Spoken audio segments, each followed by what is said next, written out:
Minasang konnichiwa. Pada kesempatan kali ini kita akan belajar tentang fungsi partikel no dalam bahasa Jepang. Kita langsung mulai aja ya. Jadi partikel no dalam bahasa Jepang itu memiliki dua fungsi. Yang pertama yaitu untuk menyatakan kepemilikan dan yang kedua adalah untuk menghubungkan kata benda dengan kata benda. Untuk lebih jelasnya, kita akan coba bahas satu persatu. Dimulai dari fungsi yang pertama, yaitu untuk menyatakan kepemilikan. Benda atau sesuatu milik seseorang dapat dinyatakan menggunakan partikel no. Contoh, di sini ada dua contoh. Yang pertama, watashi no kabang. Nah, ini artinya adalah tas milik saya. Kemudian untuk contoh yang kedua, sensei no jisho. Artinya adalah kamus sensei atau kamus milik sensei. Jadi di sini menyatakan siapa pemilik barang tersebut ya, minasang, barang yang disebutkan. Pada contoh yang pertama, watashi no kabang, berarti tasnya itu punya saya atau milik saya. Nah, hati-hati juga minasang jangan sampai terbalik karena ini berbeda dengan bahasa Indonesia ya. Jadi yang disebutkannya bukan tas dulu, tapi pemiliknya dulu yang disebutkan, yaitu saya. Jadi watashi, baru partikelnya no, baru bendanya kabang. Begitu juga dengan contoh yang kedua. Pemiliknya adalah sensei ya, minasang. Jadi pemiliknya dulu yang disebutkan, senseinya dulu. Sensei no jisho. Seperti itu contohnya ya, minasang. Sekarang kita akan lihat bagaimana contoh kalimatnya di slide berikutnya.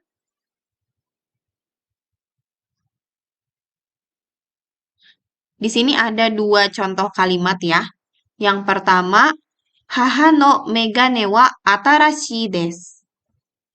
Kacamata ibu baru. Di sini ada haha no megane. Haha dengan megane itu dihubungkan dengan partikel no ya, minasang, yang berarti menyatakan kepemilikan ya. Jadi kacamatanya itu milik ibu. Atau kacamata ibu gitu ya artinya.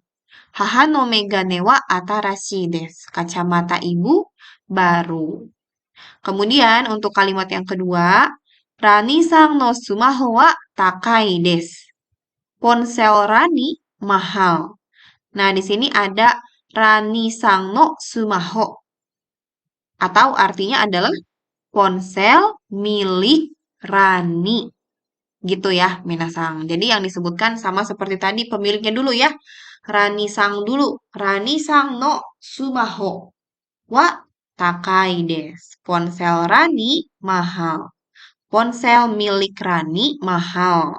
Begitu maksud dari kalimatnya.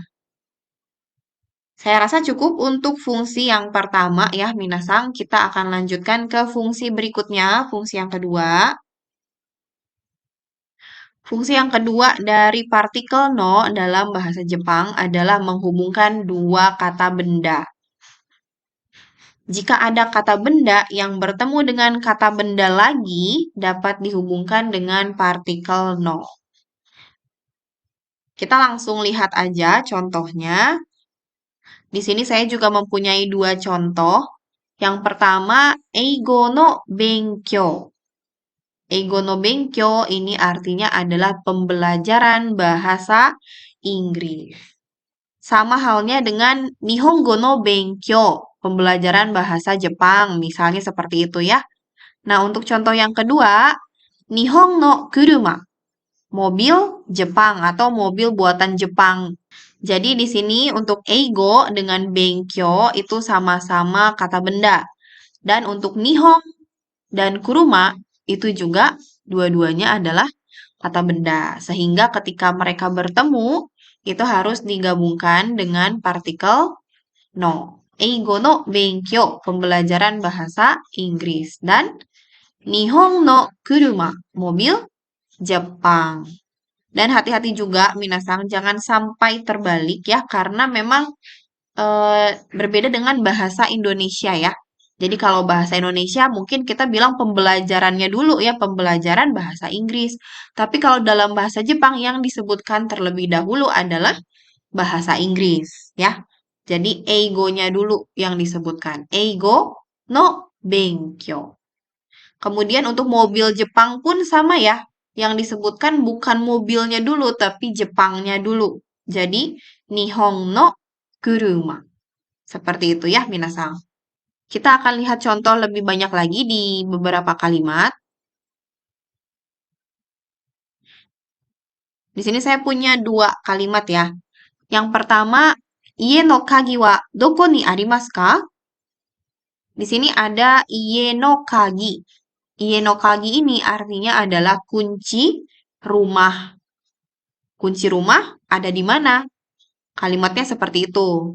Jadi dihubungkan dengan partikel no ya. Ie dan juga kagi dihubungkan dengan partikel no. Jangan sampai terbalik. Yang disebutkan adalah ie terlebih dahulu, baru kagi. Untuk kalimat yang kedua, sore wa nihongo no jisho desu. Itu adalah kamus bahasa Jepang. Di kalimat ini ada nihongo no jisho, kamus bahasa Jepang. Baik nihongo maupun jisho, dua-duanya adalah kata benda, sehingga harus dihubungkan dengan partikel no. Yang disebutkan terlebih dahulu adalah bahasa Jepang, yaitu nihongo. Baru jisho. Nihongo no jisho. Sore wa nihongo no jisho desu. Jadi seperti itu kalimatnya. Dan seperti itu contoh menggunakan partikel no untuk menghubungkan dua kata benda. Sudah cukup untuk pembahasan yang kedua, fungsi yang kedua, yaitu untuk menghubungkan dua kata benda ya, minasang. Jadi kedua fungsinya sudah kita bahas secara singkat. Mudah-mudahan minasang bisa memahaminya dengan baik dan bisa menggunakan partikel no dengan tepat dalam sebuah kalimat. Mungkin sampai di sini saja video kali ini. Sampai bertemu di video berikutnya. Arigatou gozaimasu.